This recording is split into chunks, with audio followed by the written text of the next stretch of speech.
Cada historia es como un camino trazado con huellas propias. Ningún paso es igual. Cada giro revela un misterio por descubrir. Me encuentro en el estado de Michoacán, México, con nuestro invitado de hoy, Saúl García.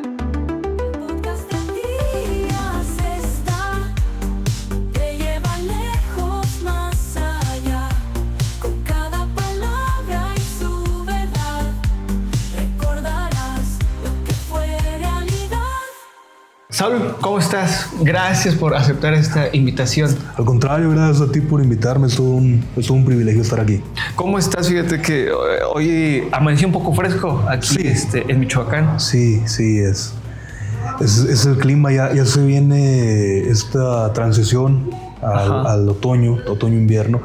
Pero en lo personal es el clima que más me gusta. Qué bueno, gracias a Dios. Eso es buenísimo.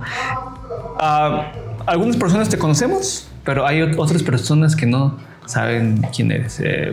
¿Quién es Saúl García?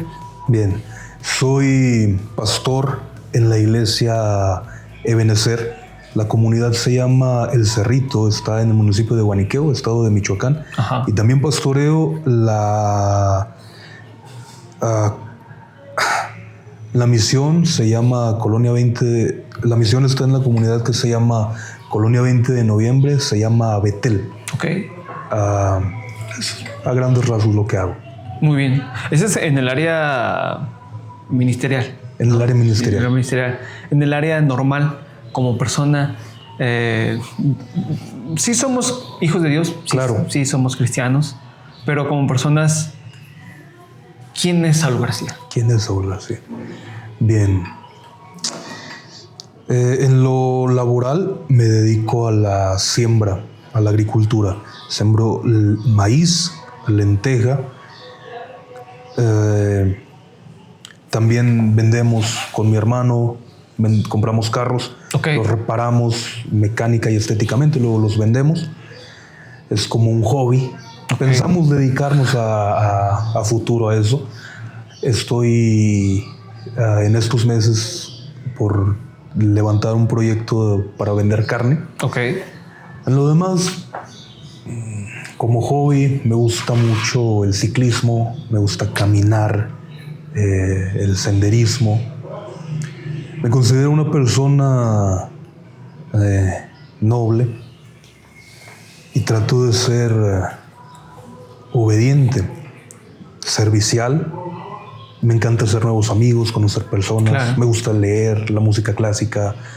No soy tan fan de viajar, pero estoy tratando de acostumbrarme por el ministerio. A veces hay que moverse de un lugar a otro. Concilios, convenciones, invitaciones a compartir. Claro. No sé si eso responde. No, sí. Ese está muy bueno porque muchas veces nosotros vemos a los pastores o los predicadores que están en un púlpito, que están enfrente y que en algunos casos parece que todo les va bien, que tienen que predican y ya se dedican solamente a eso. Pero es bueno que el pastor haga más cosas, ¿no? O sea, que se dedique a lo que le hace feliz. Sí.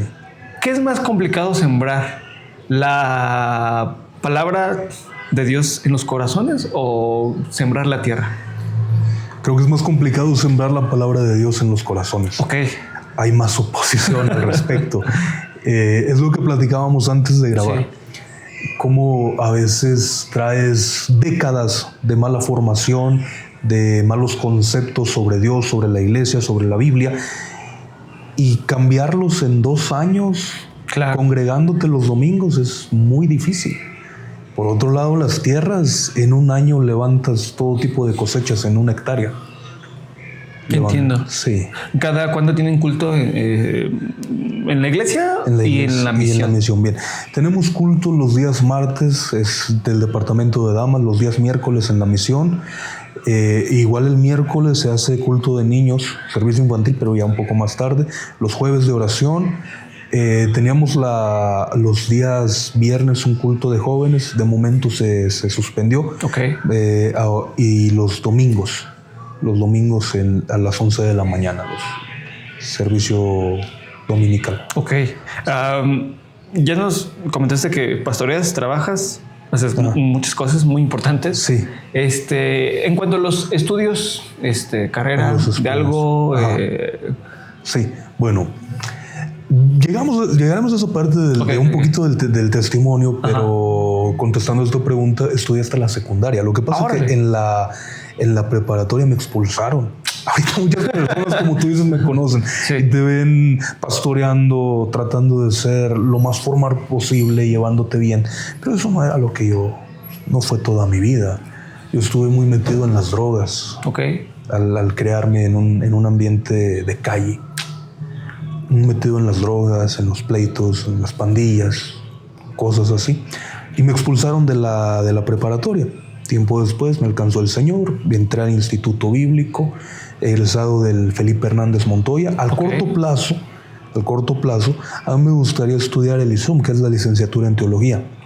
Y a largo plazo me llama, por ejemplo, la atención la carrera de Letras, Filosofía, incluso Periodismo, para reforzar el ministerio. Claro. Pero es a largo plazo, no el próximo año. Pero a todo esto, ¿cuál es el punto en el que se decide ser cristiano o se decide, sabes qué, tengo que acercarme a Dios, o decir, creo que no estoy haciendo algo bien con mi vida, tengo que cambiar? ¿Cómo es ese punto donde se cambia? ¿O cómo fue el punto de la salvación? El punto de la salvación. Muy buena pregunta. Bien, nací en una cuna cristiana. Y muchos dan por sentado el hecho de que si es así, soy cristiano. Me heredan mis padres su fe. Desde mi experiencia y desde la enseñanza en la Biblia no es así. Tú tienes un encuentro con Jesucristo y decides seguirlo. En la Biblia encontramos, en el libro de los Hechos, la conversión de Saulo, del apóstol Pablo. Ese encuentro con Jesús lo llevó a dos preguntas importantes. ¿Quién eres y qué quieres que haga?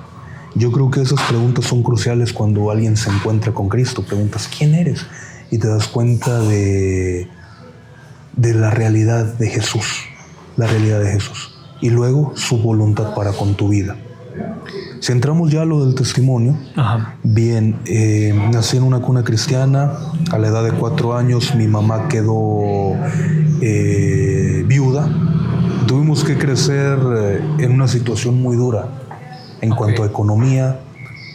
Mi mamá, al ser abandonada por sus papás y criarse por sus abuelitos, y después perder a mi papá, las heridas de abandono, ya ven que ahorita está muy, muy de moda, claro, de todo eso, de las heridas de la infancia. Al tener heridas de abandono muy, muy marcadas, crecimos en un ambiente de depresión, de soledad, sentirte abandonado, ahora sí, por todo, incluso por Dios. Y tú te vas generando ese tipo de preguntas desde la infancia. Si escucho a un pastor que dice que Dios es dueño del oro y de la plata, que es bueno en gran manera, ¿por qué permite estas cosas? Y todo eso va marcando en ti un resentimiento.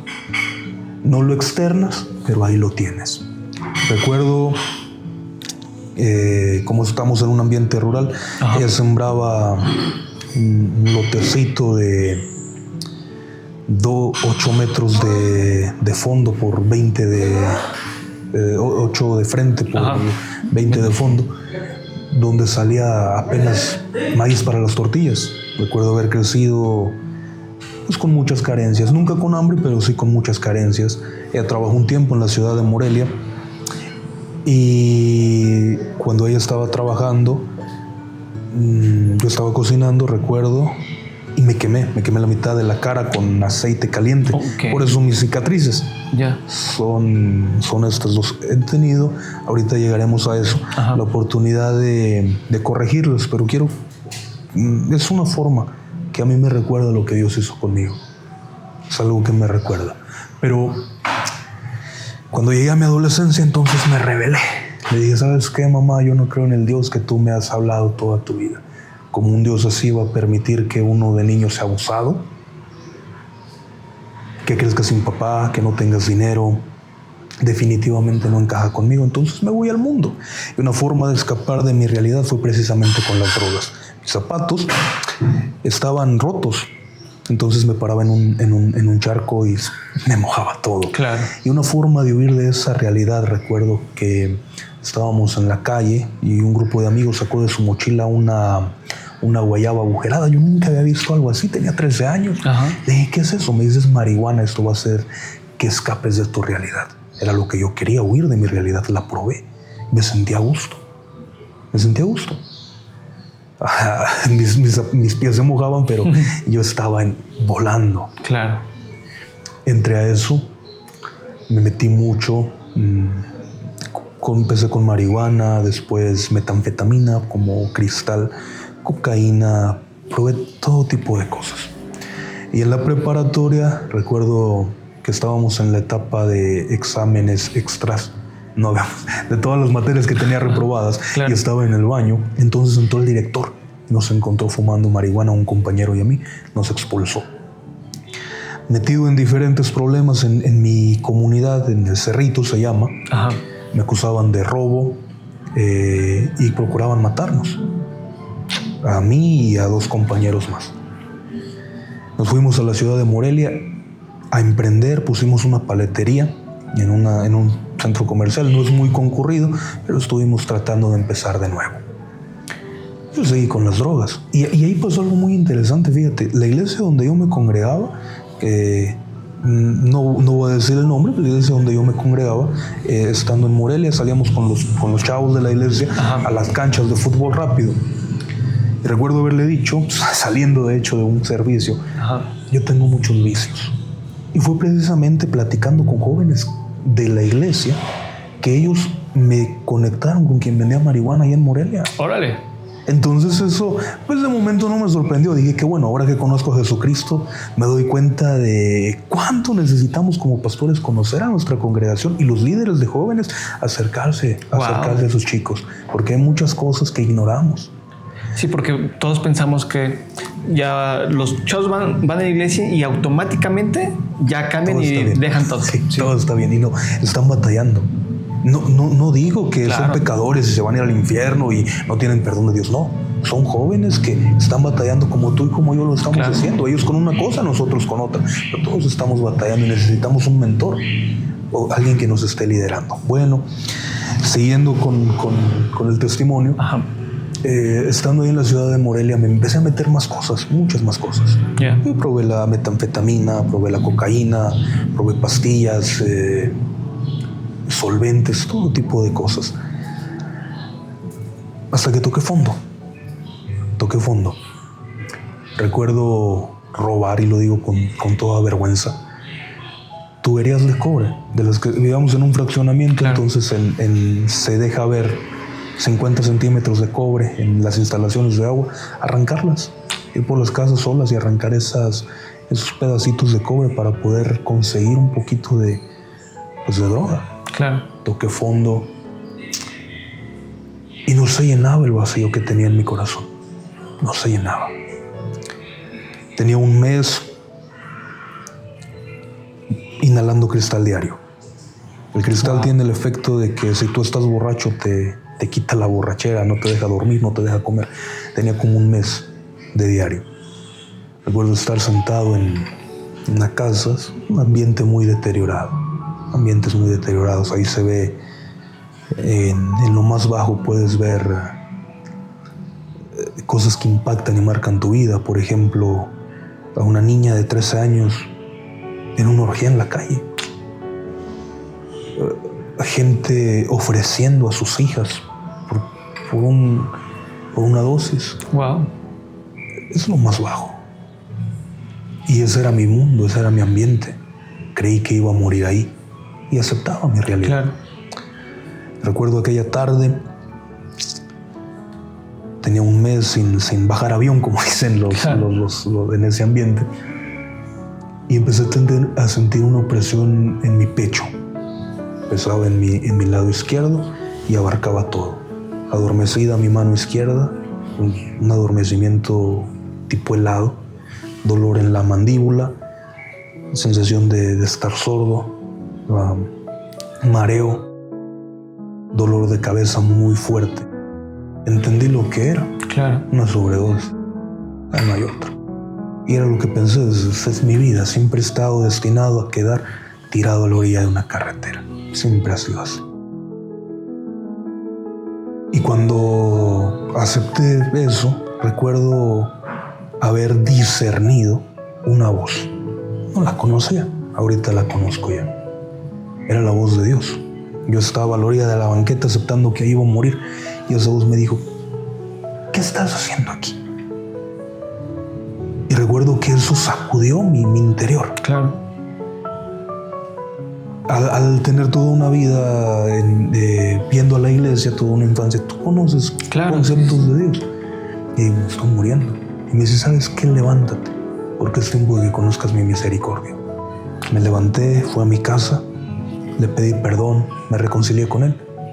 Y empezó ese proceso de desintoxicación. Tuve que ir al médico, el síndrome de abstinencia, esas cosas. Después entré al instituto bíblico y aquí estamos. Pero todo partió de ahí, cuando él me mostró su misericordia. Yo tenía tantas dudas, creía que él no era bueno. Y sin embargo él me mostró eso. Esa tarde él me alcanzó, esa tarde fui salvo. Increíble. ¿Qué tan duro es el proceso de desintoxicación? O sea, cuando el cuerpo quiere, pero el espíritu está batallando.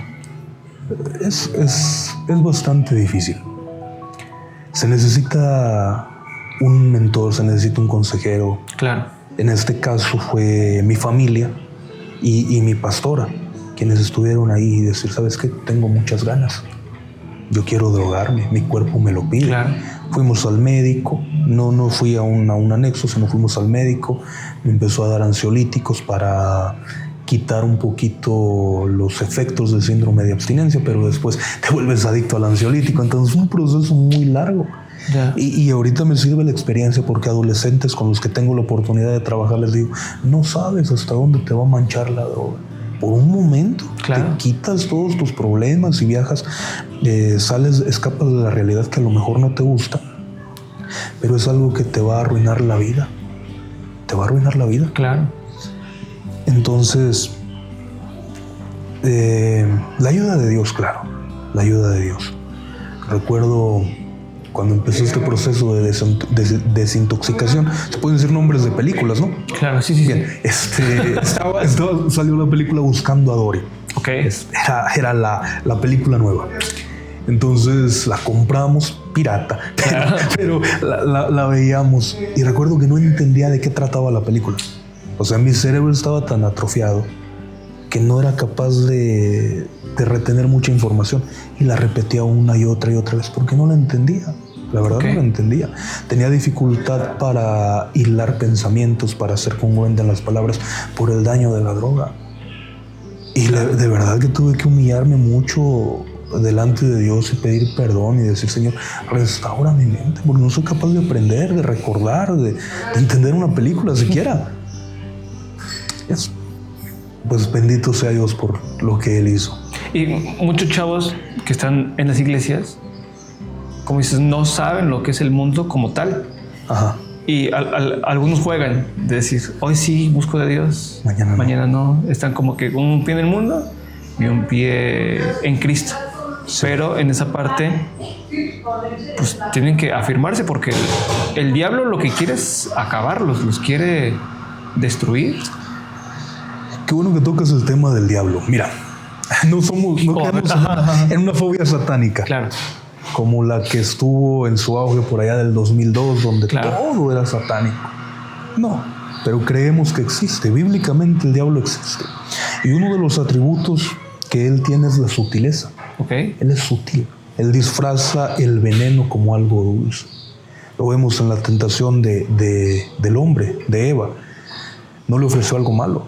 Le dijo: no vas a morir, sino que sabe Dios que el día que comas de este árbol vas a ser como él. Claro. Cuando con Jesús lo tentó, él le decía: dile a esas piedras que se conviertan en pan. Era sutil. Y el diablo, otra característica que tiene es la paciencia. Chavos, como tú dices, que tienen un pie en la iglesia y un pie en el mundo, el diablo es paciente. Y él sabe que tarde o temprano, a lo mejor en un mes, a lo mejor en 2 años, en 5 años, te va a arruinar la vida. Si no te afirmas. en 5 años te va a arruinar la vida. Enganchándote, puede ser en la adicción, puede ser en un embarazo no planeado, pero en 5, 10, 4 meses, no sé, te va a arruinar la vida. En cuanto a las luchas internas que todos podamos tener, no importa la edad, todos tenemos luchas internas, ¿no? ¿Qué es más fuerte batallar, con un dardo del enemigo o con la concupiscencia que una persona pueda tener? Me imagino que la concupiscencia. Ok. Porque el dardo viene de afuera. La concupiscencia está dentro. Duermes con ella, comes con ella. Está ahí siempre. Claro. Y tú puedes estar ahorita charlando entre amigos, tomando un café, hablando de Dios. Y en media hora, si batallamos con robar, a la hora de estar en una tienda departamental, ver la oportunidad y tal vez cayendo. Claro. Y es algo que va a estar ahí continuamente. La Biblia nos enseña a crucificar eso, pero es un proceso de toda una vida. Claro. Toda una vida. Dentro de todo el proceso, ¿hubo algún punto mal con mamá y con la familia? ¿Siempre te apoyaron? ¿Hubo una ruptura de la relación de madre-hijo? Qué interesante. Lo había olvidado de momento. Sí. Mi mamá ha sido cristiana siempre. Ok. Y buena cristiana. Ajá. Desde que se aceptó a Jesús en su juventud. Ajá. Bueno, y ella nos inculcó la fe, sí. Su fe. Bien, cuando yo estuve en el mundo de las drogas, ella intercedía mucho por mí. Estaba siempre clamando, buscando que Dios sanara mi corazón. Ok. Y recuerdo, yo fui muy grosero con ella. Recuerdo gritarle, literal gritarle: entiende que tu Dios no te va a responder. Entiende que yo ya me perdí. A todo esto, ella siempre le pidió a Dios un hijo. Su embarazo fue de alto riesgo. Incluso un profeta, antes de que yo naciera, le habló de mí. Le dijo: Dios te va a conceder un hijo, Dios lo va a usar, etc.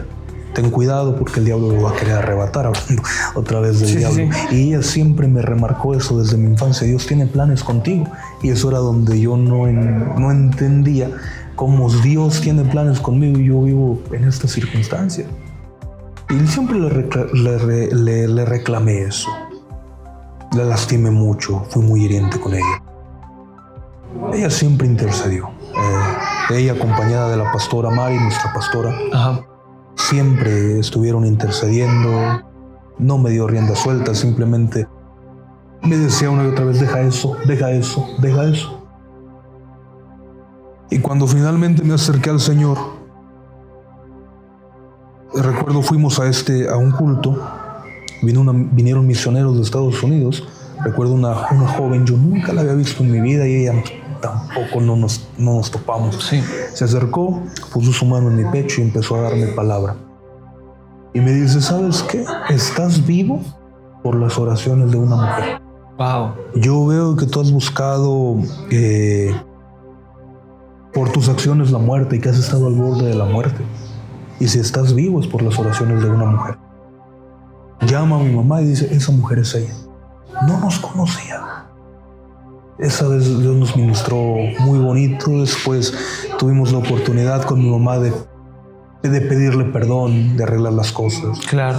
De dejar de verla como una carga y admirarla, porque una mujer que sacó adelante, viuda, a 2 hijos. Sí, es admirable, realmente. En un entorno donde trabajo no hay. Claro. Es en la tierra y ya.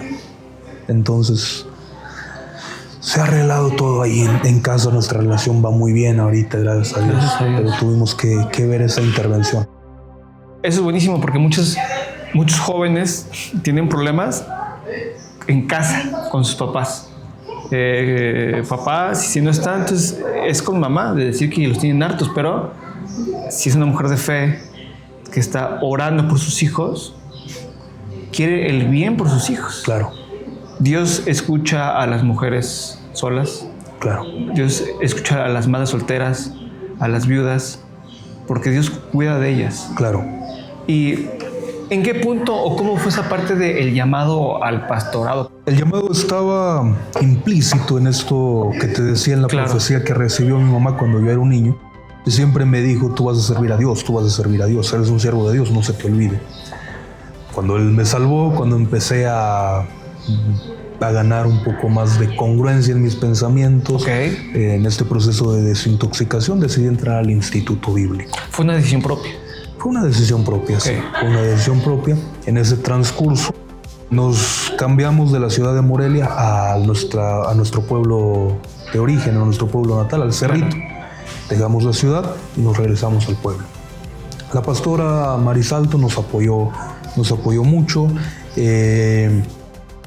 Yo no quería, la verdad yo no quería. Ajá. Yo siempre tuve la idea de vivir en una ciudad. Claro. La vida del pueblo me parecía, ahorita llegamos ahí, me parecía mejor que la del pueblo porque pues ¿cómo vamos a estar aquí? No hay oportunidades, etcétera. Recuerdo hablando de otro profeta. Ajá. Yo estaba triste, desanimado porque me venía de Morelia al rancho y me llama en un servicio, pone su mano en mi pecho y empieza a darme palabra y me dice, Dios te va a abrir puertas, Dios te va a respaldar. Pero Dios te dice que no lleves en tu corazón cuestiones, por ejemplo, yo podría si mi papá viviera, podría si hubiera estudiado, claro, y podría si estuviera en una ciudad. Y para mí esa fue la respuesta. Dios diciéndome, te quiero aquí. Lo acepté. Wow. Se llevó un proceso donde asimilas las cosas, claro. Y entré al Instituto Bíblico. Me recuerdo estar en la primera clase, al no haber estudiado nada más la secundaria. Te ves rezagado con otros estudiantes, mis compañeros, un joven amigo mío y otra joven también amiga mía, son contadores. La otra que estaba ahí era dentista. Wow. Y estaba una enfermera. Y cuando me preguntan, ¿y tú? Yo no soy, voy a tu mezcla. Entonces, ves eso. Términos, conceptos que en tu vida habías escuchado, no entiendes. Y es todo un reto. Recuerdo la primera clase, no entendí nada. Y llegué a mi casa llorando diciendo, mamá, es que el instituto no es para mí. Yo no entendí nada. Y Dios empezó a darme capacidad, empezó a darme entendimiento. Proceso difícil. En cierta ocasión estábamos en un retiro en el instituto. Otro profeta llega. Ajá. Y me da palabra. Me dice, te veo sentado en una colina y muchas personas vienen hacia ti para ser ministradas. Y Dios tiene algo para ti en ese lugar. Te va a establecer en ese lugar. Yeah. De momento no lo entendí. Hasta que un día, como platicábamos hace un momento, me gusta caminar, me gusta el senderismo. Estaba caminando en mi comunidad. Y al regresar a casa, vi que todo aquello es un plano. Son cientos de hectáreas de lagunas, de lenteja, y solamente se ve una colina. Por eso el nombre del cerrito. Wow. Siendo ya pastor, entendí aquella visión. Recordé, dije, ahí está la colina y ahí está cumplido. Entonces, desde ahí Dios estaba confirmando esto. En lo pastoral, yo soy algo impaciente. Bueno, estoy trabajando con eso. Entonces, lidiar con personas que a lo mejor vienen, claro, y te cuentan el problema una y otra vez y le dices, hermano, la solución es esta. Y en 5 años te dicen, ay, pastor, la solución era esa. Y tú le dices, tengo tantos años diciéndole, es difícil. Claro. Pero te nace. Es un amor que nace. Empieza a fluir con el tiempo, claro, poco a poquito. Y estás así siendo capacitado por Dios para cumplir un llamado, un propósito. Lo increíble es que Dios restaura todo. Sí. No solamente la restauración de familia y de cariño y lo que ya sabemos, sí, sino también la mente. Claro. Y eso es padrísimo. Muchas personas no saben esto, pero Dios restaura incluso las neuronas y toda la capacidad mental para poder unir ideas. Y hay una restauración buenísima. Ahora, ¿por qué tan joven? O sea, aquí la gente nos puede ver aquí en la cámara y todo eso, y, sí, y nos podemos ver más grandes y más chicos, lo que sea. Sí. Pero no pasas de los 30. No. O sea, ¿por qué ser pastor tan joven? Muy buena pregunta. Bueno, en la Biblia encontramos, quise hablar de 3 historias. El primero de ellos es Josías. Okay. Su padre muere cuando él tiene 8 años y sube al trono. A los 8 años. Sirvió a Dios durante 31 años aproximadamente, Josías. Y algo interesante de él es que fue un rey bueno, que hizo la voluntad de Dios en Israel. Pero también desde muy temprana edad fue respaldado por Dios. Yeah. Está el caso de Samuel. Samuel, al ser muy joven, fue profeta. Al ser muy joven escuchó la voz de Dios cuando él servía a Elí, el sacerdote Elí, ya anciano. Escuchó la voz de Dios. Dios le llamó y empezó a respaldar su vida y en el servicio del tabernáculo.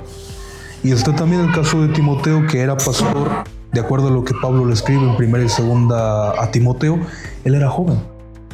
Y le da, de hecho, instrucciones de cómo tratar a las personas mayores, de cómo tratar a sus contemporáneos y a los más jóvenes. La cosa aquí es que Dios nunca ha tenido como problema en tratar con personas inexpertas y con personas jóvenes. Tienes un área de oportunidad al ser joven. O sea, toda tu vida. Puedes aprender toda tu vida y puedes ser usado por Dios toda tu vida. Pero en la juventud hay algo especial. Yeah. Hay algo especial. Está la disposición del joven, la energía que tiene el joven, toda una vida por delante que le podemos entregar y estamos entregándole a Dios. Entonces, yo veo como una oportunidad. Empezar desde temprana edad y darle todo lo que eres. Darle todo a Dios, el todo por el todo, como dicen. Sí, el todo por el todo. Pero, ok, pastor. Un pastor joven. Sí. Se va a escuchar muy feo esto, pero de un pueblo. Sí. Rural. Sí, vas en desventaja, inexperto y de rancho. Y sin estudio, imagínate. ¿Cómo es ser pastor rural? ¿Cómo es esa experiencia, digámosle así? Muy interesante, muy gratificante. Ok. Ves la fidelidad de Dios desde otra perspectiva. Ok.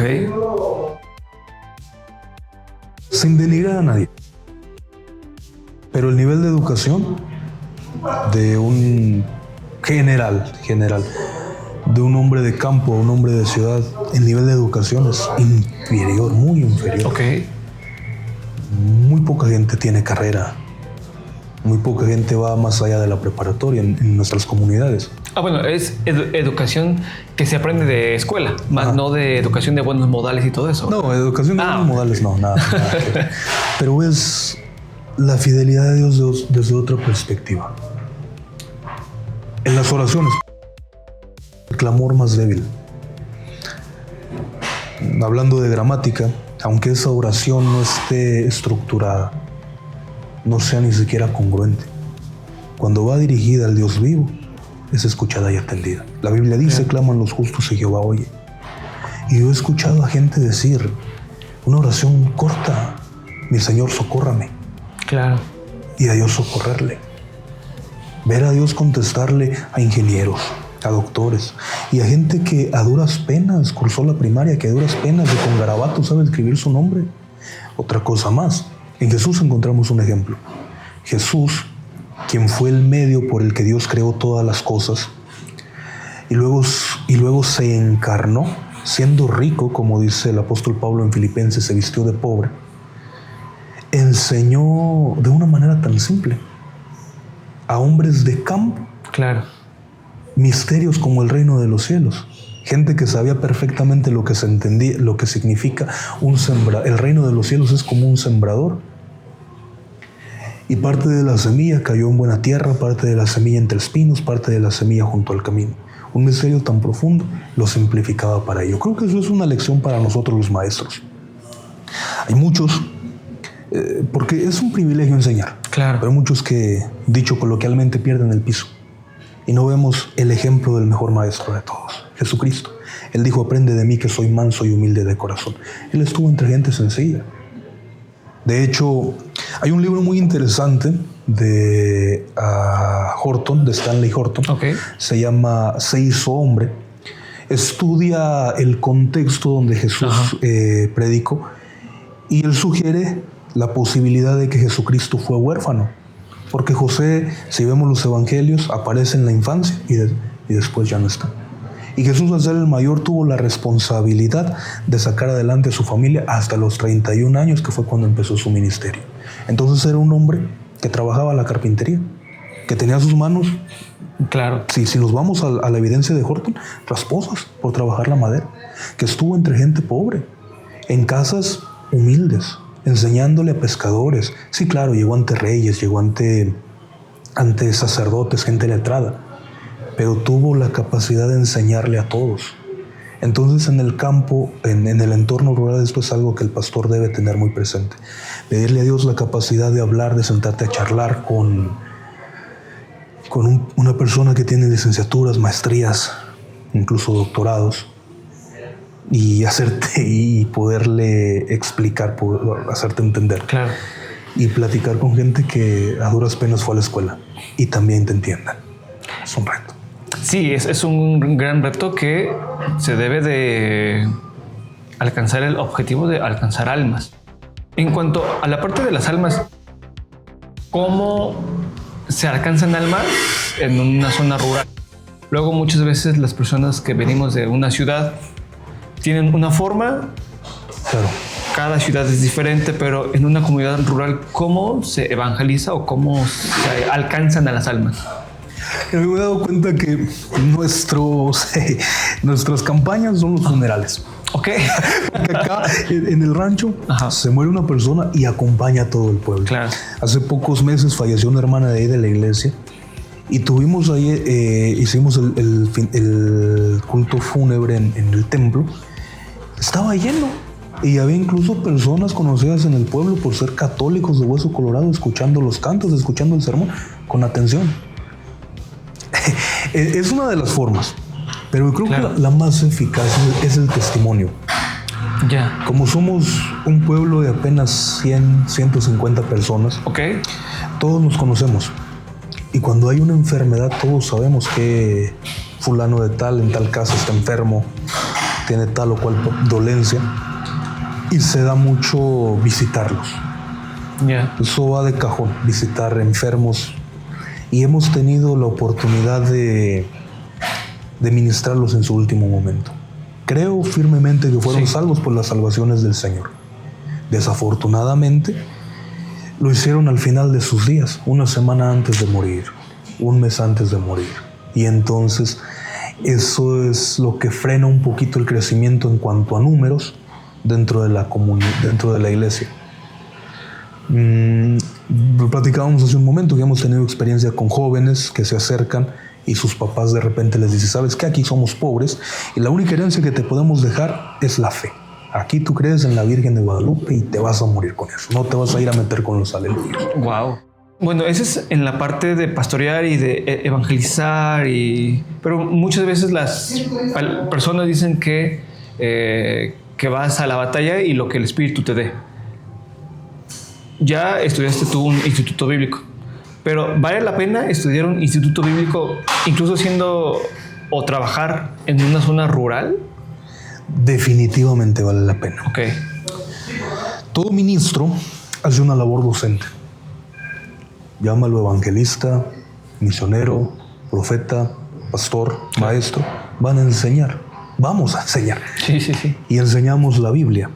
Bueno, de ahí vamos a la siguiente pregunta. ¿La Biblia se interpreta o se toma de manera literal?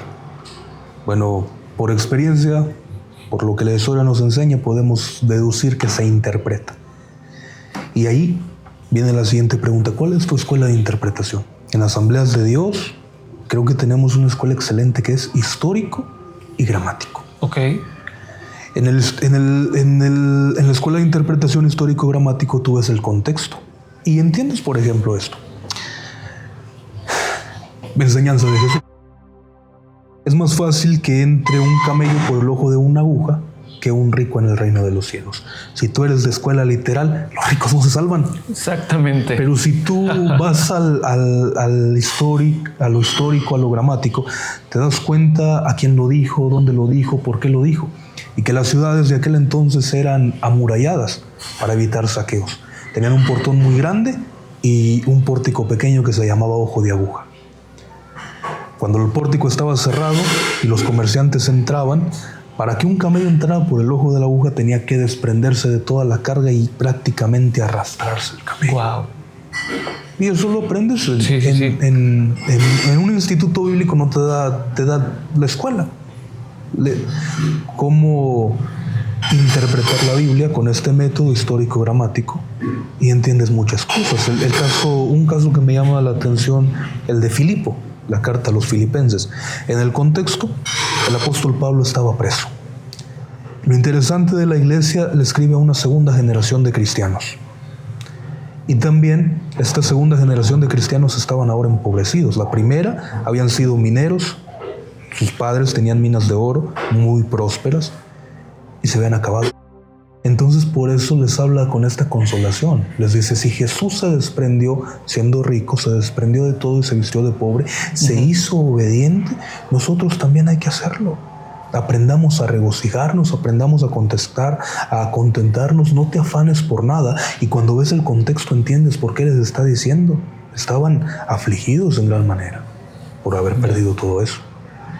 Y así hay un montón de ejemplos más. Se necesita eso. Y si vas a hacer esta labor, es bueno no solo por el papel que te dan, sino por el estudio. Siempre es importante cultivarnos, leer, aprender lo más que se pueda. Y entre más preparados mejor. Porque las nuevas generaciones ya traen el chip integrado. Claro. O sea, ya los niños de 2 años saben ocupar un celular. ¿Y quién les enseñó? ¿Quién les enseñó? Ya vienen con todo. Y la información que está disponible aquí. Sí. Y no hay un filtro, eso es lo peor. No hay un filtro para Instagram, para TikTok, donde dice, solo si tienes experiencia o conocimiento puedes hablar de temas. Hay gente hablando de temas que no conoce y lo hacen con una seguridad. Es correcto. Y entonces si tú como maestro, como pastor no tienes un conocimiento mínimo de eso, tu rebaño por redes sociales te lo van a... Se van a ir. Se te van a ir con cada idea. Lo que te puede llegar cualquier adolescente, cualquier niño a preguntarte, oye pastor, ¿y el nuevo orden mundial qué? ¿Hay reptilianos o no? Y entonces te quedas, ¿y eso qué es o qué? Necesitamos que capacitarnos de manera continua. Hablando de filtros, ¿se predica con filtros en una zona rural o sin filtros y la gente no se hiere? O si no que se hiera, pero que se sientan. Porque muchas veces hay iglesias con generaciones de cristal. Sí. Que no le puedes decir tal cosa está mal delante. Exactamente. De ti. ¿Cómo va a estar mal? Sí. Definitivamente sin filtros, pero con mucha prudencia. Okay. Jesús lo escuchaban y lo querían matar. Claro. Él te decía, ¿qué es lo más importante? Le decían los fariseos y él les decía, bueno, ama al Señor tu Dios y a tu prójimo como a ti mismo, y cuando hagas esto, los cientos de leyes que ellos tenían, ya los cumpliste haciendo estas cosas nada más. Y querían matarlo. Se predica sin filtro. Okay. Pero con mucha prudencia. Es lo que he dicho con líderes, por ejemplo, de la iglesia. Tú sabes que la idolatría está mal, pero no llegas a la casa donde te reciben a orar por un enfermo arrancando los cuadros de la Virgen y de San Judas y tirándolos al fuego, no. Claro. Pero empiezas a sembrar y a decir, mira, la Biblia nos enseña en tal y cual pasaje, Dios es uno solo. Dios no está de acuerdo con las imágenes. No puede ser María corredentora de la salvación por esto y esto y esto. Apelas a la razón. Claro. Y no tanto a las emociones. Que la gente en el pueblo es muy dada a razonar también. Entonces, cualquier lugar, cualquier gente que tiene cerebro puede razonar. Claro. Entonces, eso. Yo siempre he dicho que las personas, por decirlo así, de pueblo o de zona rural, tienen una fe más genuina. Sí. Que hasta cierto punto como que con las personas de ciudad, pero todos, tanto de ciudad, pueblo, aldea, lo que sea, en cualquier lugar una persona puede tener una fe genuina. Claro. Ahora, para todo esto, comentaste algo sobre los maestros y que el maestro debe enseñar, debe de aprender y debe de saber todo.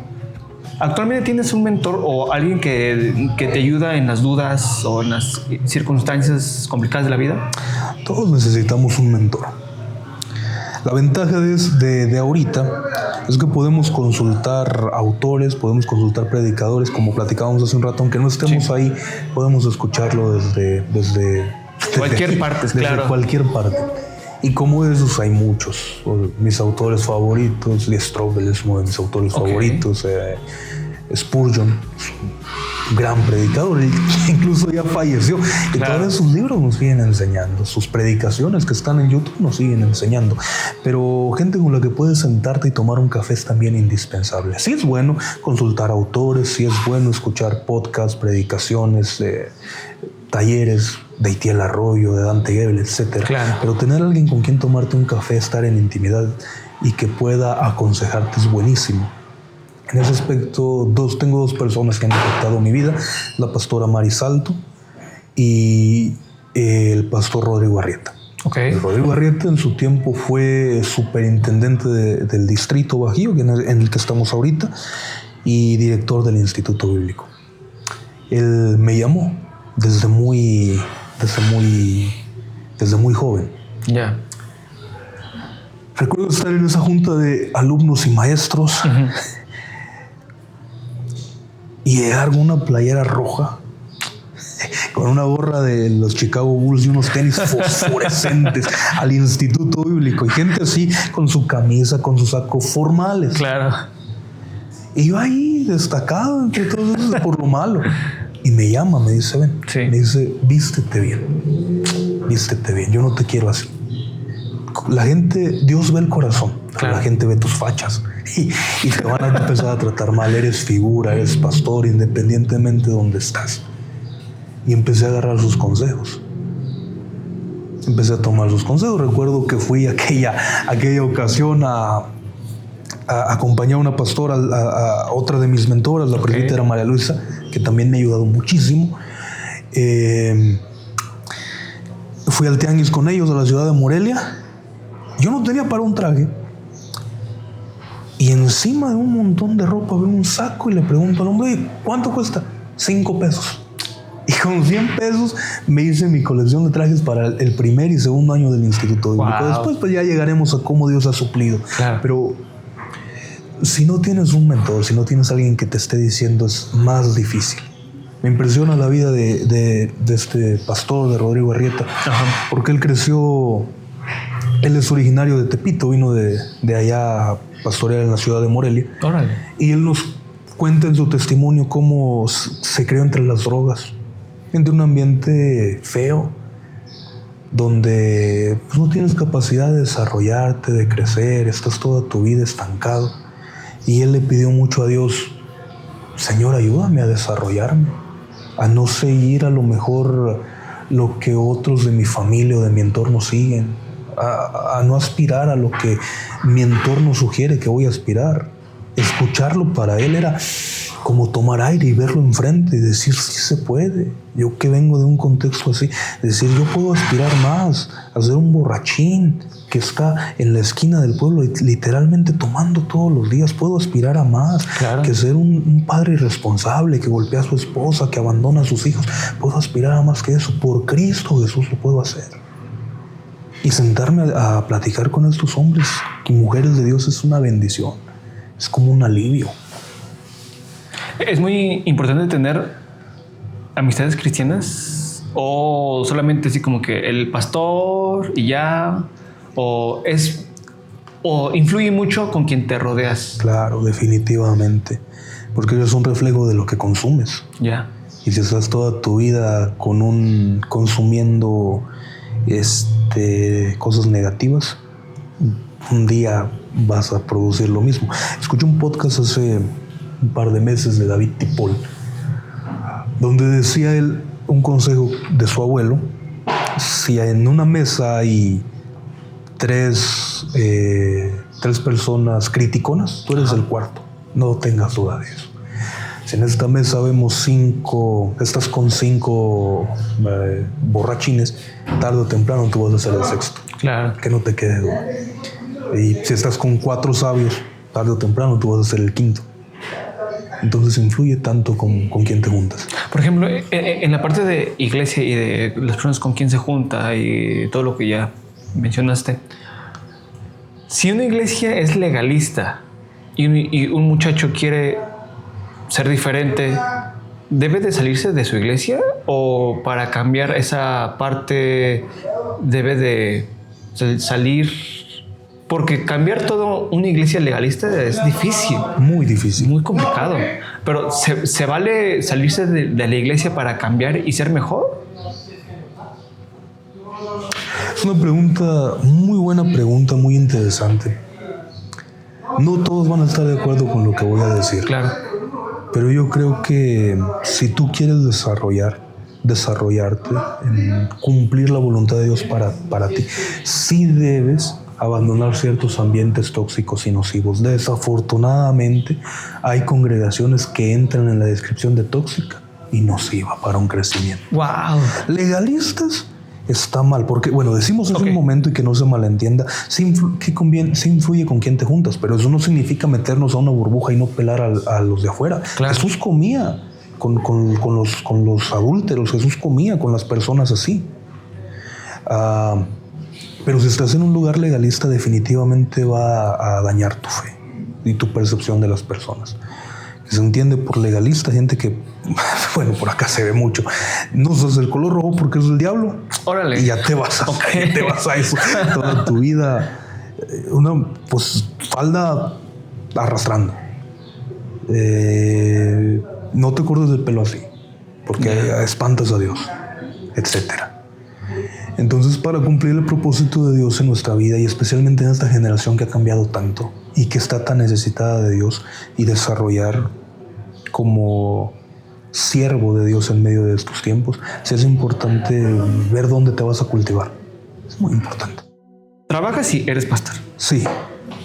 ¿Cómo se logra el equilibrio o el balance de que ni me enfoque más en una cosa, ni me enfoque más en otra? O sea, el balance. Bueno, el día tenemos 24 horas en el día. Que nos gustaría que tuviera más. Es todo un reto administrarte, pero a veces perdemos demasiado tiempo en redes sociales, en Reels, en TikTok, en Netflix, y no desarrollamos todo el potencial que deberíamos. Ha sido todo un reto. Yo reconozco que no he hecho todo lo que debería, podría hacer más, pero trato de no enfocarme tanto en eso. Otra cosa muy importante es que los ministerios no todos son iguales.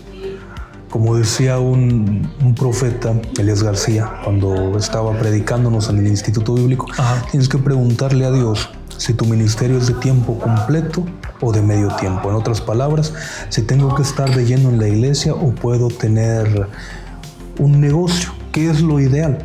Un negocio, porque tienes cierta libertad de decir, pues voy a sacar por grabar un podcast, no pasa nada.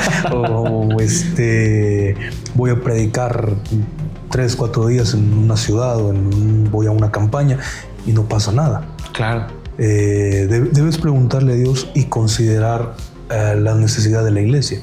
En mi caso, como es una congregación pequeña, no te exige el tiempo completo. Y puedes bien por la mañana, si te levantas a las 6, de 6 a 12, trabajar en otro tipo de proyectos, a las 12 llegas, te bañas, te pones a estudiar y después te vas a la iglesia, no hay ningún problema. Alcanzas. Todo es cuestión de administrarse. De administrar, sí. Y luego muchas veces las personas no son muy administradas en sus tiempos. Ni en los tiempos ni en nada. Porque, por ejemplo, si tocamos el tema de la economía, dinero, ¿para qué quieres? Tienes proyectos. El dinero no es un fin, es un medio nada más. Las personas quieren tener dinero para sacarlo, pero eso es una tontería. Si tú quieres dinero es porque quieres algo, quieres construir. ¿Qué? Voy a pintar aquí, voy a remodelar esto, voy a adquirir un terreno, voy a adquirir una mejor computadora para esto, siempre para algo. Si no sabes para qué, estás perdiendo el tiempo. Y muchas veces las personas se enfocan más en tener dinero que en algo. Que en el fin. O sea, ¿para qué quieres? Para tener 100,000, 200,000 pesos ahí a la mano, pues te van a podrir. Sí. Lo necesitas algo, necesitas proyectos, necesitas visión. Y Dios respalda eso, Dios respalda visiones, no nada más ilusiones. Una visión es muy diferente a una ilusión. Ilusiones todos tenemos. Yo quisiera ser astronauta. Nunca va a pasar. Nunca va a pasar. No puede ser una visión. Es una ilusión y ya. Dios no la va a respaldar. Definitivamente no. ¿Cómo involucrarse en la iglesia local? Muy buena pregunta. Yo creo que el sueño de todos los pastores es que un día llegue un joven y te diga, pastor, ¿qué hay que hacer? ¿Qué hay que hacer? Desde una escoba hasta preparar una clase, todo es necesario e importante. Creo que debemos ponernos la camiseta todos. Hay tanto que hacer en la iglesia, en el campo de las misiones, del evangelismo, de la educación cristiana, de los jóvenes, de las misioneritas. Romper esquemas. Necesitamos las iglesias jóvenes que entiendan qué está pasando con los jóvenes, en qué están pensando ellos, cuáles son los problemas que hay en tu universidad, las ideologías que están viniendo a tu grupo de amigos, y que todo eso lo puedas combatir desde la fe. Es tan necesario y es trabajo de la iglesia local. Desafortunadamente le queremos dejar todo al pastor o al líder de jóvenes y no somos para levantar la mano y decir, ¿sabes qué? Mi universidad necesita esto. Claro. Mi universidad necesita que nos hablen de esto. Estos son los problemas. Yo he estado con gente que hipotéticamente se quiere suicidar, que tiene ansiedad, que tiene depresión, que tiene pues tantas cosas que están pasando ahorita, que no sabe si es hombre o mujer o transespecie. Que tienen problemas. Son luchas muy fuertes. ¿Y cómo haces todo eso? Estamos bien débiles en apologética. Apologética es defender la fe, en defensa de la fe. No sabemos qué argumentar. Yo le decía, desde una junta de pastores y luego en la confraternidad que tuve la oportunidad de ministrar, si no nos ponemos firmes y aprendemos incluso de derecho, de biología, de filosofía, en 8 años va a venir una persona y te va a decir, pastor Abdías, vengo a que me case con mi burra. Claro. Y lo vamos a vivir. Entonces el mundo va para allá. ¿Qué estamos haciendo nosotros? ¿Nos estamos encerrando, encajonando en una burbuja o qué? Y todos debemos ponernos la camiseta, por así decirlo. En cuanto a la burbuja o a ese quedarse dentro de la iglesia, ¿qué es mejor? ¿Una iglesia grande o una iglesia chica? ¿O lo que salga en el camino, como dicen? Si vas a lo que salga en el camino, no vas a salir a nada. No vas a salir a nada. Estadísticamente, por la densidad de población, nosotros deberíamos tener iglesias más numerosas. En el municipio de Guaniqueo, que es donde yo estoy pastoreando, cifras del INEGI del 2020 dicen que somos 7,000, un poco más de 7,900 personas. La sección se llama Sección Guaniqueo y somos 5 iglesias. 5 iglesias para ministrar a 7,900 personas. Si tuviéramos un 10%, es un número bajo, muy bajo. Seríamos 7,090, más o menos. 7,090 cristianos en el municipio. La realidad es que no somos ni 150. Ahora, eso es hipotéticamente de ese 10%, de 7,090 personas, entre 5 nos tocarían un poquito más de 130, 140 personas. Ser una iglesia mediana. Y somos solo el 10%, no estamos hablando del 30 o de la mitad, que sería lo ideal. La iglesia deberíamos ser más numerosas y tener la proyección de avanzar. Estuve hace poco en la conferencia de un predicador que ha ido, por ejemplo, a países como Holanda. Y habla de cómo en Europa el cristianismo se ha rezagado. Ahora debemos hacer lo que un día ellos hicieron por nosotros. Ellos vinieron y nos alcanzaron, los hermanos Wesley y todos los misioneros que vinieron a América a alcanzar para Dios este continente. Ahora ya se está rezagando. Debemos ir de América a Europa a alcanzar países.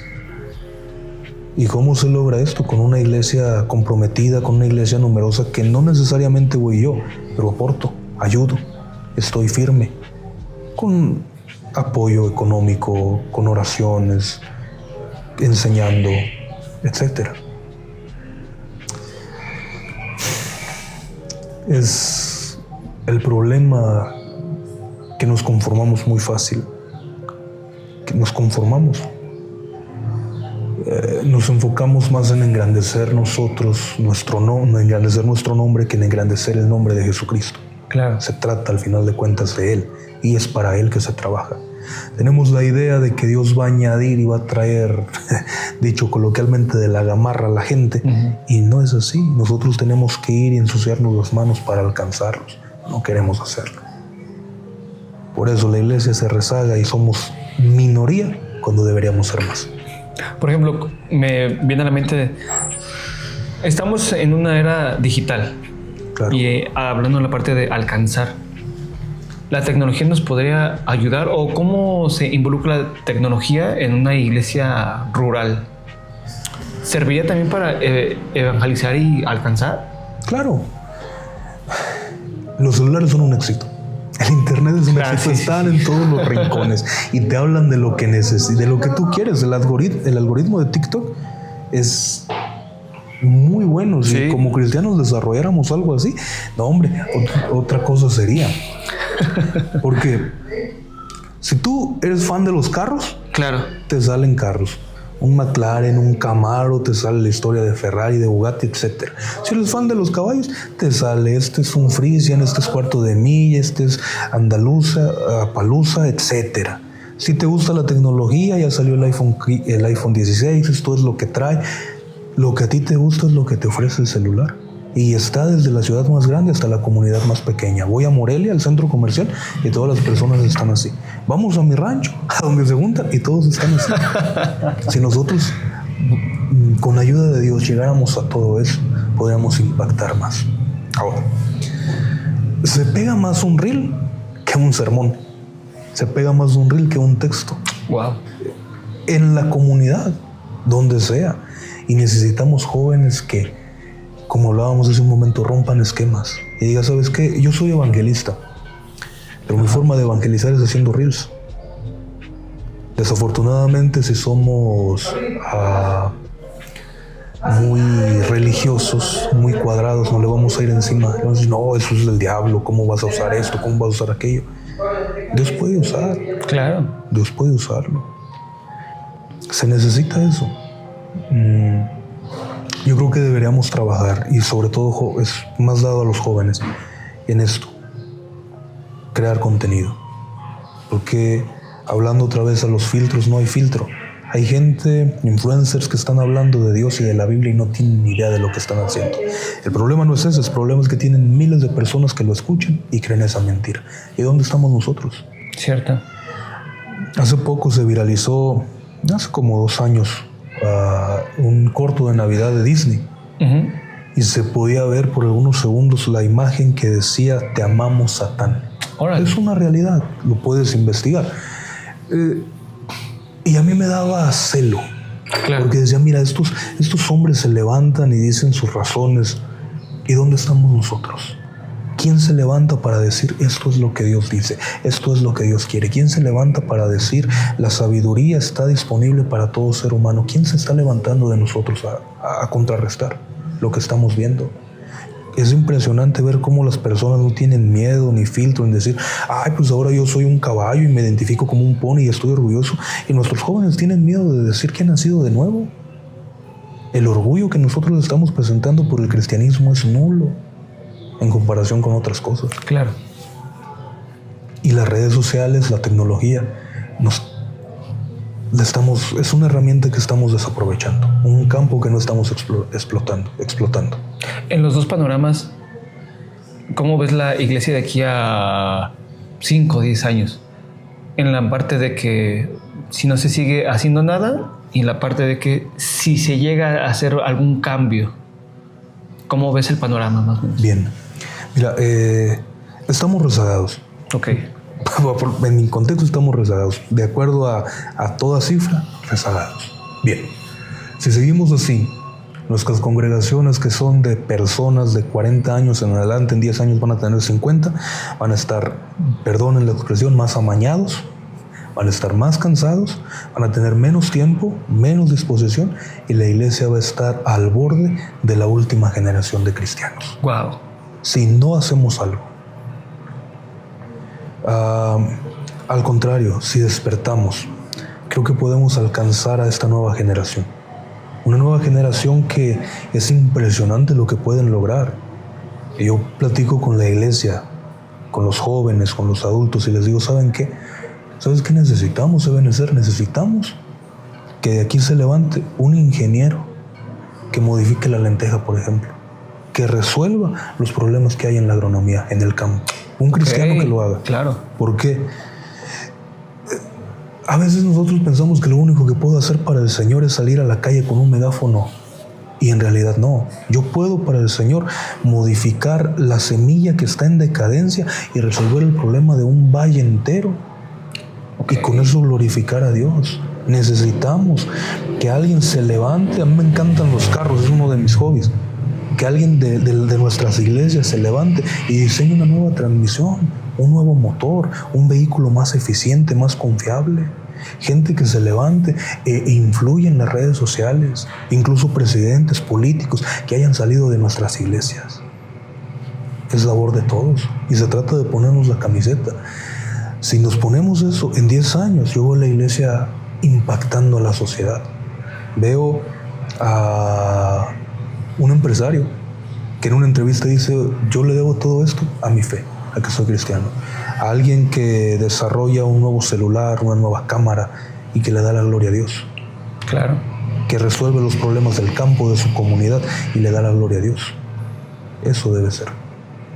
Todos aquí te vemos, pastor, con buenas ideas, puntos de vista muy buenos, perspectivas. Pero en la parte de la bendición de Dios y en la parte de personal. Soltero, casado, dejado, abandonado. No, tengo novia. Okay. Sí, tengo novia. ¿Cómo es ser un pastor con novia? Porque muchas veces vemos a los pastores casados. Sí. Bien establecidos. Sí. ¿Cómo es tener un noviazgo pastoral? Bueno, una ventaja es que mi novia es esposa de pastor. Ok. El papá de mi novia es mi presidente de sección. Y es bueno porque nuestra relación, pues ya nos conocemos del campo, del ministerio. Y ahora que estamos pues formalizando, yo tuve que pedir permiso. Ya. Y todo lo que se hace, pues siempre con el respeto a la familia. ¿Sabes qué? Vamos a salimos a tal hora, llegamos a tal hora. Cumplir, siguiendo sus normas. Ser muy prudentes. Claro. Por el entorno, por todo lo que tú quieres, ser muy prudentes. No estarte pues abrazando todo el tiempo, etcétera. Buscar un equilibrio entre la iglesia, el trabajo y el noviazgo. Y también estar seguro de que es la persona que quieres para el resto de tu vida, no estar jugando. Es de que pasa mucho hoy por hoy. Y aquí en el distrito también. Okay. Jóvenes con ministerio. Sabes que el tener ministerio te hace, entre cristianos, un buen partido. Tienes llamado, estás en el instituto bíblico, predicas bonito y traes traje. Es un buen partido. Y eres picaflor. Aquí y acá y allá. Resulta que estás ilusionando a 2 al mismo tiempo, a 3 al mismo tiempo, que tienes una conquista en Cuitzeo, otra en Pátzcuaro y una más en León. Eso habla mal del ministerio y habla mal de ti. Debes estar seguro de lo que quieres, por el respeto a ella misma. Entonces perfilarte a un matrimonio, no estar jugando. Claro, o sea que la palabra no habla de noviazgo, sino de matrimonio como tal. Claro. Ahora, algo muy importante que comentaste es que, bien presentable por parte de él, ¿no? Del muchacho, que todo puede pasar, ¿no? Traje, bien capacitado, lo que sea. Pero en cuanto a la otra postura, debe de tener ciertos requisitos, porque, por ejemplo, tener una pareja normal de una persona normal, vamos a decirlo así, de un cristiano promedio, pues los dos deben de tener ciertos requisitos. Pero son más cuando son para pastores, o sigue siendo los mismos, o es gente muy extraordinaria y está muy alto, o deben de tener ciertos puntos a favor. Yo creo que uno de los valores más fundamentales en esto es la humildad. Una persona humilde. Una persona que sepa conducirse, que puede estar... Mi esposa, mi novia... Ya está diciendo... Ya me estoy yendo yo. Mi novia, que es la mujer que quiero conmigo, ella es licenciada en Derecho. sí, ella es estudiosa. Yo, por otro lado, no tengo un título. Claro. Y es algo que le digo, mira, que nosotros podamos como ministerio, ella de hecho está estudiando en el Instituto Bíblico ahora, tiene el llamado a pastorear. Okay. Que nosotros tengamos esa capacidad de sentarnos a una mesa con personas, con ganaderos que tienen tantas hectáreas de tierra, que les va económicamente bien, y podamos tratarlos con calidez, igual que sentarnos en un lugar donde la situación es otra y podamos tratarlos con la misma calidez. La confianza, que podamos platicar entre nosotros, que podamos apoyarnos el uno al otro. Yo pueda ver tus debilidades y tú ver las mías y acoplarnos, ser uno, poder encajar de esa manera, que aprendamos a amar. Estoy terminando un libro de Gary Chapman, se llama Los 5 lenguajes del amor. Okay. Lo termino ahorita en la tarde, si Dios me presta vida. Ajá. Y habla de cómo nosotros, para que una relación funcione, tenemos que desprendernos de nosotros mismos y aprender a amar como mi cónyuge quiere que le ame o necesita que le ame. Con gestos de servicio, palabras de afirmación, contacto físico, etc. Pero se trata de desprenderme. Una persona que tenga esa capacidad de amarme como yo lo necesito. Se dice coloquialmente, es que yo te voy a amar a mi manera. No, eso está mal. Claro. Eso está mal. Yo te voy a amar de la forma correcta. Entender que es una decisión. Eso es crucial para hombres y para mujeres al buscar una relación. En cuanto a la presión, porque al final del día andar con que la pareja sea hija o hijo de pastor es una presión. No lo mismo tener de suegro a tal persona que al pastor. ¿Cómo se lidia con esa presión? Pues... Bueno, que al final de cuentas es una bendición. Es una bendición, pero sí, claro. Si hay algo ahí... Guardando tu testimonio. Okay. La prudencia es lo que te va a mantener en esa línea. Y el respeto, profundo respeto por la familia, por la persona con la que estás formalizando, y eso te va a llevar. Digo, si tienes ese respeto, no vas a estar exhibiendo sus peleas en redes sociales, claro, bloqueándose y desbloqueándose, humillando incluso. Como muchas veces pasa. Está de moda ahorita. Claro. Está de moda ahorita que se pelean y suben las conversaciones de todo y le cuentan a todos y están por aquí y por allá. Cuando nosotros nos peleamos, mis amigos no se enteran y los amigos de ella tampoco nos enteran, porque estamos guardando esa línea. Porque sus papás son figuras públicas, son pastores, tienen un grado de honor que cuidar, y tú debes ser consciente de eso y respetarlo, por amor a ellos mismos, por respeto, por amor a Dios también. Que es muy importante. Sí. O sea, muy importante que pueda haber un respeto, y no solamente que sea porque es hijo de, sino eso es en todo. En todo. Eso es en todo. Porque simple hecho de respetar a sus papás. Sí, es muy importante. Aunque no sean a lo mejor diáconos, a lo mejor pastores, claro, respetarlos por lo que son, por lo que representan. Sí. En cuanto, por ejemplo, a la bendición de Dios, yo me quedé, bueno, porque tiene ciertos años que nos conocemos, claro, estás construyendo casa, ¿no? O algo así. ¿Cómo se puede tener, o cómo es tener casa o terreno o lo que sea, siendo tan joven? Porque muchas veces el conflicto es tener un espacio donde vivir, claro, o el problema social. Levantar un patrimonio es difícil. Bueno, vamos en el origen, ¿no? Ok. Nos quedamos en que yo, muy pobre. Sí.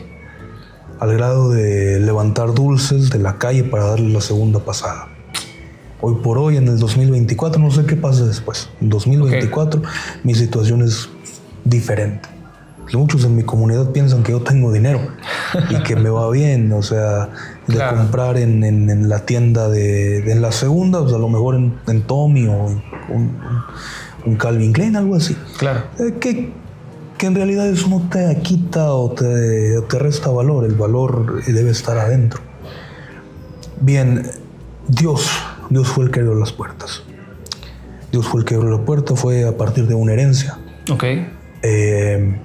Pero nos deja lecciones la Biblia sobre la administración. Ok. Nos deja lecciones sobre administración.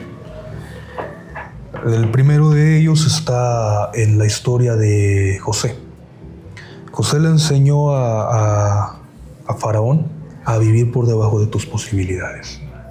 En otras palabras, si tienes 1,000 pesos, no te gastes 1,000, gasta poquito menos. Un texto que a mí me voló la cabeza está en Eclesiastés capítulo 9, versículo 11. Bien dice: me volví y vi debajo del sol que ni es de los ligeros la carrera, ni la guerra de los fuertes, ni aun de los sabios el pan, ni de los prudentes las riquezas, ni de los elocuentes el favor, sino que tiempo y ocasión acontecen a todos. Eclesiastés es uno de mis libros favoritos del Antiguo Testamento, Eclesiastés y Proverbios, y lo que está diciendo aquí es que todos en la vida vamos a tener oportunidades. Todos vamos a tener oportunidades. No por el hecho de ser fuerte significa que voy a ganar. Por el hecho de ser ligero no es mía la carrera. Tiempo y ocasión acontecen a todos. Algún día van a llegar oportunidades para ti. Pero si yo soy no sabio, las voy a desaprovechar, las voy a desperdiciar. Yo creo que podemos aplicarlo en otro texto que me voló la cabeza. En Proverbios 13:23 dice: en el barbecho de los pobres hay mucho pan, mas se pierde por falta de juicio. Wow. A mí me voló la cabeza este proverbio, porque te habla de un pobre que es abundante, tiene abundancia, pero la pierde por falta de juicio. Te hablo de mi comunidad así rápido. Ajá. Muchas personas van a los Estados Unidos a trabajar, regresan con 300,000 pesos que se ganaron en medio año. Es una buena cantidad de dinero. ¿Qué hacen con ellos? Toman todos los días. Todos los días están tomando. No construyen un patrimonio, no construyen una casa, no invierten, lo despilfarran todos en zapatos de más de 10,000 pesos, en botas de más de 15,000 pesos que en un año ya las tiran porque ya los aburrieron. Puedes ver gente con un montón de anillos de oro, de joyas, que cada año destruye un carro. Que los vemos que llegan y pensamos que tienen todo resuelto. No, porque no tienes buen juicio. Yeah. Todo se te está yendo de tus manos por buen juicio. Entonces, si combinamos lo que dice Eclesiastés con lo que dice Proverbios, la vida a todos nos va a dar oportunidades. Pero si yo no tengo buen juicio, esas oportunidades las voy a desperdiciar. Esas oportunidades las voy a desperdiciar. Muy cierto. Yo empecé con una camioneta, una Ford de 1974, que costó en aquel tiempo 10,000 pesos. Una camioneta bien fea. Tenía los rines de diferentes medidas y entonces la camioneta corría chueca. Y la tuvimos, la llevábamos a campañas y hacíamos todo, la tratamos de mejorar. Luego la vendimos y surgió una oportunidad. Familiares de Estados Unidos nos dijeron: ¿sabes qué? Te vamos a apoyar con otra camioneta. Escógela. Y aprovechamos. Compramos barato, vendimos caro y empezamos así. A la fecha, con mi hermano, hemos tenido 9 carros. Yeah. No son de agencia, no son de lujo, pero son relativamente buenos carros. Y yendo ahí, con la idea de que un día, a través de estas oportunidades, vender, hacerle un arreglo y después vender y después ir escalando, poder sacar algo mejor. Eso es. Y Dios bendice, como digo, los proyectos. Si tú le presentas a Dios un proyecto, tengamos por seguro que Dios nos va a bendecir en ese. Yo le digo: Señor, a mí me gustaría remodelar mi cuarto de aquí a 2 años. Y planeo esto. Tengamos por seguro que Dios nos va a bendecir. Claro. Eso es. Apliquemos los principios de la Biblia, que sería vivir por debajo de nuestras posibilidades, no gastarme todo. Tener buen juicio y tener un proyecto. Y Dios nos va a bendecir. Yo creo, no soy de la teología de la prosperidad, definitivamente no. Pero yo creo que Dios no quiere ver a sus hijos tronándose los dedos porque viene el abonero de Coppel, porque no completo la renta. Claro. O rentando toda la vida. Dios no quiere eso. Dios es dueño del oro y de la plata y nos quiere bendecir. Tampoco pues un pavo real que anda arriba de un Ferrari y viaja en avión privado. Tal vez no llegar a ese extremo, pero algo pues digno. Algo decente, ¿no? Algo digno, sí, algo digno. De manera de la plenitud en Cristo, pues es ideal, ¿no? Y es buenísimo vivir tranquilos. Es, ¿no?, integral. Claro. Es plenitud en todo. En todo. En cuanto a la plenitud, ¿cómo se balancea familia, ministerio, emprendimientos, visitar al huérfano, a la viuda? ¿Cómo se puede hacer eso? Nosotros como cristianos tenemos el reto de la administración. La administración es un modelo bíblico, partiendo desde el diezmo. Interesante todo eso porque yo mismo diezmo.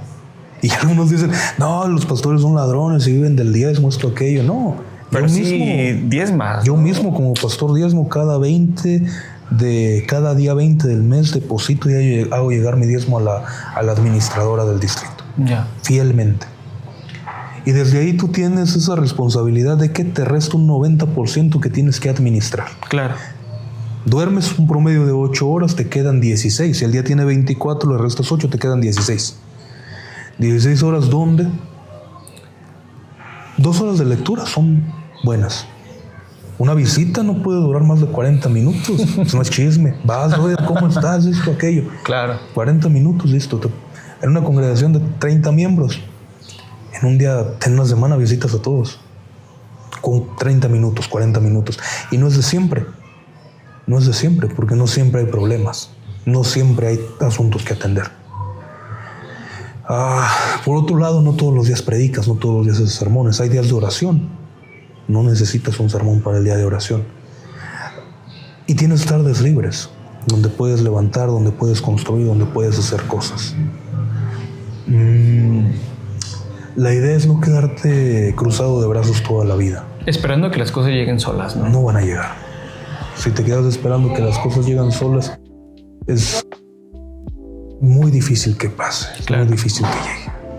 A las oportunidades llegan, pero como vimos aquí, si tú no eres listo, o sea, hasta eso, tienes que estarte preparando. Tal vez el hecho de que llegue un apoyo, una ayuda para construir un templo, para mejorar tu carro, sí pareciera de la noche a la mañana, pero tú ya tienes una investigación previa, tú ya tienes un conocimiento previo, ya trabajaste en tu seguridad. Eso es lo que quiero, esto es lo que estoy construyendo. Es algo que se trabaja todos los días. Si no, te va a comer. La misma bendición, comer. Y creo que esa es la razón por la que Dios a veces dice no. Claro. No estás listo. Es como si un niño, nosotros a ser padre de un niño de 5 años te dice quiero una moto, un motor 1000, te vas a matar. Necesitas empezar poco a poquito. Claro, poco a poco. Poco a poco. ¿Podemos decir que es parte de ir de gloria en gloria? Sí, ir en este perfeccionamiento que el apóstol Pablo llama. Ya. Sí. Ahora, por ejemplo, entrando un poco ya a la recta final, porque nos podemos quedar aquí todo el día, pero sí, claro, hay cosas que hacer. Vamos por partes. ¿Qué consejo le darías a alguien que está batallando con problemas de casa? De que tal parece que no hay dinero.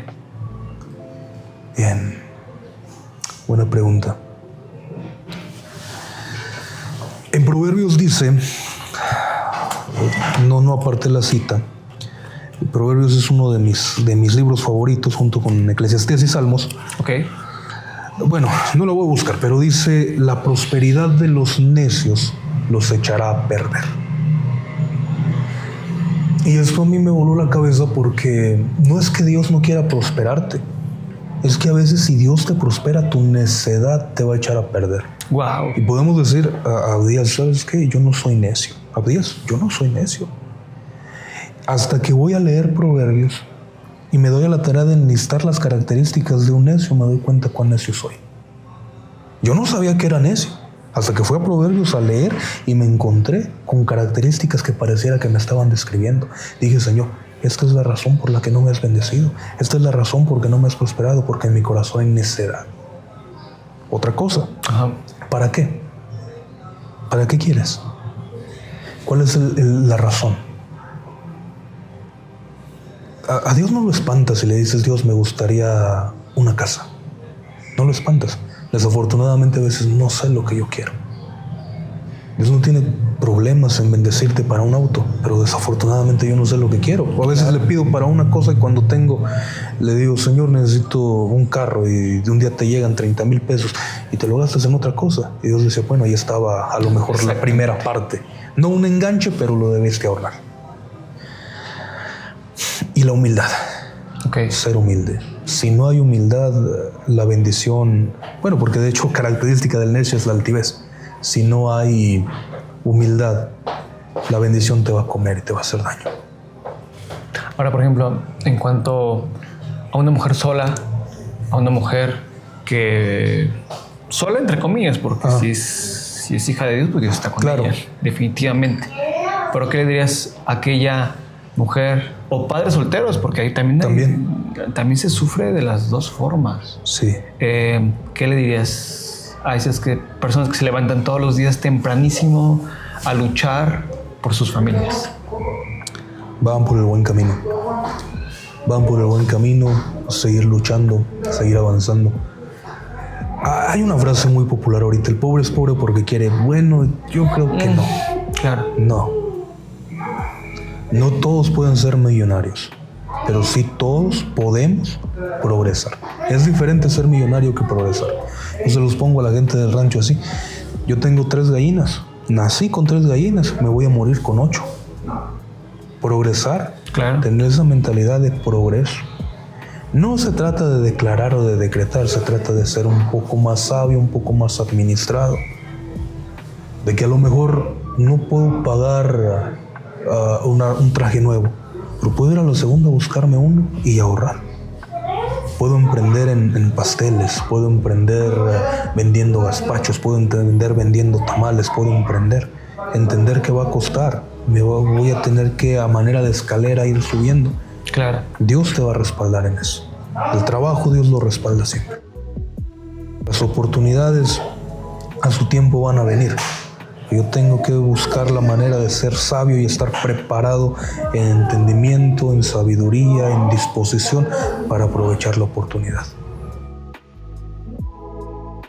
Ahora que hubo pandemia, hubo tanta gente que aprovechó eso y logró una independencia financiera por el crear contenido, porque como no estaba trabajando descubrió una receta de pasteles y empezó a aplicarla.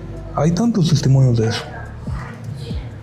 Sería eso, seguir esforzándonos, aprender todo lo que se pueda aprender. En una revista, en una publicación, en un libro, aprender un oficio, todo lo que pueda aprender me va a servir. Ahora, algo muy importante. Aquella persona que quiere y los que tienen el llamado a ser pastores o a ser líder de algo, que ahorita no lo son, pero que tienen el llamado. O que quieren hacerlo sin una confirmación de Dios. ¿Qué les dirías a todas esas personas que quieren ser líderes de algo bueno? Estamos carentes de liderazgo. Estamos muy carentes de liderazgo. Les hablaría de cómo no todos los liderazgos son iguales. El trato de Dios contigo no es el trato de Dios conmigo. El Espíritu Santo es el mejor maestro y la forma en que nos enseña es diferente. Va de acuerdo a nuestra necesidad y a nuestra capacidad. No te estreses. El hecho de que una persona en 5 años haya crecido lo que yo no he crecido en 10 no significa que yo estoy rezagado. Claro. Es el propósito de Dios para con él y para conmigo es diferente.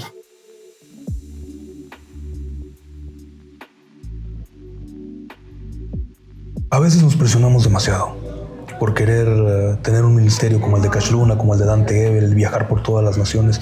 Y tal vez eso no es lo que Dios quiere de mí. Tal vez no me sembró eso. No me plantó para eso. Ellos están cumpliendo otro propósito. Y no significa que Dios sea malo conmigo. Es entender el propósito de Dios para mi vida y seguirlo en mi tiempo. Claro. Muy trillada la frase, los tiempos de Dios, pero es muy cierta. Y muchos, por no saber los tiempos de Dios, se equivocan, porque van antes de tiempo o nunca salen. Para eso necesito, pues, lo que ya venimos viendo, mentores, la consejería, involucrarme en la iglesia, conocer a Dios, estar en oración, buscando la dirección en su palabra. Y cuando la oportunidad llegue, cuando él finalmente me diga, es hora, hacerlo, estar listo. Muy bien. Sí. Por ejemplo, si tú eres misionero a Ucrania, pero no me voy a ir mañana, puedes aprender de la cultura, puedes aprender del idioma, puedes empezar a trabajar y desapegarte de tus raíces, porque va a llegar un día, a lo mejor mañana, a lo mejor en 3 años, donde él me va a llevar a Ucrania. Cierto. O a Alemania, a donde él me ha dicho o me ha hecho sentir. Estar preparados para... Estar preparados. Antes de... Tienes el llamado al pastor, pero todavía no estás ahorita de momento en la iglesia. Acércate con tu pastor. Claro. Oye, pastor, ¿qué es el ministerio? ¿Cómo le haces con tus hijos? ¿Qué pasa? ¿Cómo ministras a los matrimonios? ¿Cómo ministras a las viudas? ¿Qué con los diezmos? ¿Qué con los proyectos? ¿De dónde sale esto? ¿De dónde sale aquello? Acércate, involúcrate. Tenemos muchísimo que aprender. Una preparación mental y espiritual antes de ejercer. ¿Qué consejo le darías a los jóvenes? Un consejo de fe. Un consejo que les ayude en su fe. Un consejo que les ayude en su fe a los jóvenes. Muy bien.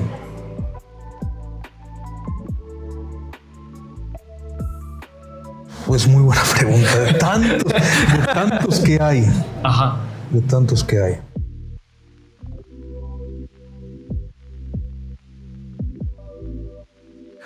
La Biblia dice, por nada estés afanado, sino sean conocidas todas tus peticiones delante de Dios, con toda oración, con acción de gracias, con ruego, y la paz de Dios que sobrepasa todo entendimiento, guardará tu mente y tu corazón. Jóvenes, ahorita hay tantos que se quieren comer el mundo, que están preocupados, pues su vida no se ve como un perfil de Instagram. No somos modelos de Instagram, no estamos conduciendo un Porsche. No estamos, como le decía a un joven que estoy mentoreando, no estamos en Nueva York o en Miami, estamos en el Cerrito. Aquí no se para nadie. Y a veces uno se afana tanto por lo que vemos en redes sociales, gente que es menor que nosotros y tiene un estilo de vida que nos encantaría. Claro. Las redes sociales a veces empachan cuando vemos todo esto. Y la Biblia, por otro lado, le habla, hablando a través del contexto, a una iglesia que en su niñez fue rica y ahora está empobrecida, escrita por un hombre que está encarcelado. No te afanes. Que tus necesidades, tus sueños, tus anhelos sean conocidos por Dios. Claro. Y entonces su paz va a guardar tu mente y tu corazón. Ahorita está de moda la ansiedad. Es la enfermedad de hoy en día. Y yo mismo padecí ansiedad. Wow. Ansiedad generalizada, el trastorno de ansiedad generalizada y trastorno de pánico. Lo padecí por mucho tiempo. Y aprendí 3 cosas de esto. La actitud, el conocimiento y la raíz. La actitud. Tengo ansiedad. Tengo todo esto bombardeando mi mente, todas estas exigencias. Tienes que ser el mejor, debes comerte al mundo, etcétera, etcétera. ¿Y con qué actitud lo estoy tomando? La actitud aprendí que es el mejor ansiolítico de todo. Si yo tengo una actitud correcta ante todo esto, voy a permanecer confiando, voy a permanecer amable, voy a permanecer... Me va a ayudar tanto. Claro. La actitud. El conocimiento no es un demonio. No es un embrujo, no es una maldición, es ansiedad. Y la raíz, hay un porqué, hay una razón, uno o varios. Y a veces es que no he aprendido, como el apóstol Pablo dice, a dejarle todo al Señor. Yo ya lo presenté mis cargas. Él se va a encargar. Fueron conocidas mis necesidades y mis peticiones y mis sueños delante de Él. Él se va a encargar. A veces como jóvenes se lo contamos más a nuestro diario o a nuestros en vivos en Instagram, a nuestros conocidos. Claro. Y dejamos de un lado a Dios. Vayamos a eso. Vayamos a eso. Porque eso nos va a traer una buena actitud, nos va a traer conocimiento. Y eso lo necesitamos en la vida. Pues nuestra salud mental. Nuestra salud mental. Buenísimo. Sí. Muy buen punto. Si pudiera o si existiera una máquina del tiempo y pudieras ir a ver a ese pequeño niño Saúl, ¿qué le dirías? Sí, me lo he preguntado muchas veces. Bueno, le daría un abrazo. Le diría, prepárate más. Aprende más pronto todavía. Para las cosas que Dios te va a conceder. Vas a ver la bondad de Dios en tu vida, innegable.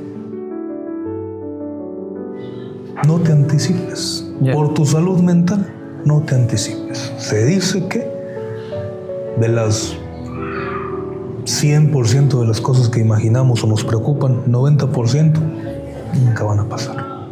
Entonces ahí estás afanado pensando que el sermón de graduación no se va a dar, que vas a terminar muerto, que esto, aquello. No va a pasar. No te anticipes. Vive tu momento. Por tu salud mental, vive tu momento. Disfruta el aquí, disfruta el ahora. Todo está en las manos de Dios. Tenemos más cosas que agradecer que cosas por qué quejarnos. Cierto. Enumeremos, aprendamos a enumerar las bendiciones y a disfrutarlas. Porque es una cosa que Dios nos bendice, pero ya estamos pensando en lo otro que quiero en lugar de agradecer por lo que ya. Y eso es algo que debe aprender hace mucho tiempo. Eso le diría. Buenísimo. Muy, muy, muy bueno. Por último, ya para cerrar. Sí. ¿Algo que quieras decir? Tenemos una responsabilidad muy grande. La tarea que el Señor nos dejó de alcanzar y hacer discípulos en todas las naciones no es fácil, pero Él prometió que iría con nosotros. Recuerdo cuando Jesús les dijo, van a ir, le dijo a sus discípulos, a los concilios, ante reyes, ante sacerdotes. No te preocupes por lo que vas a decir, el Espíritu Santo te revelará. Y no significa dejarle, como ya vimos, dejarle todo a Él. O sea, no te preocupes. Dios te va a abrir puertas que tú no te imaginas. Llegarás a lugares donde nunca pensaste poner un pie. Tocarás corazones que nunca pensaste. Pero tal vez lo que estás pasando ahorita te está preparando para eso. ¿Tienes ansiedad? Tal vez un día vas a ministrar a gente con ansiedad. ¿Tienes depresión? Tal vez un día vas a ministrar a gente con depresión. Estás en una situación rodeada de deudas. Tal vez mañana tú eres el que vas a estar dando un taller y diciendo, así salí yo de mis deudas. Porque a Dios lo conocemos a veces en la crisis. Yo no sabía que Dios sanaba hasta que me sanó. No sabía que Dios prosperaba hasta que me prosperó. No sabía que Dios era mi compañía hasta que me sentí solo. Lo que estás pasando ahorita tal vez te está preparando para lo mejor que viene. José fue un hombre traicionado por sus hermanos, traicionado por aquella mujer que lo acusó injustamente. Luego se le olvidó al copero en la cárcel. Y Dios lo preparó en todo eso para lo que vino después. Muy bien. ¿Sería eso? Perfecto. Sí. Qué mejor final. Sí. Es estupendo. Pues muchas gracias. Al contrario, gracias a ti. Fue una bendición. Recuerdo solamente la dirección de la iglesia que estés pastoreando. El domicilio es conocido. Okay. En la comunidad del Cerrito, nuestros servicios 11 de la mañana, el domingo y los días jueves de oración. Perfectísimo. Sí. Entonces, cualquier persona que esté cerca son bienvenidos. Son bienvenidos. Muy bien. Bueno, muchas gracias por tu tiempo. Muchas gracias por todo. Al contrario. Y amigos, eso sería todo. Nos vemos. Muchas gracias.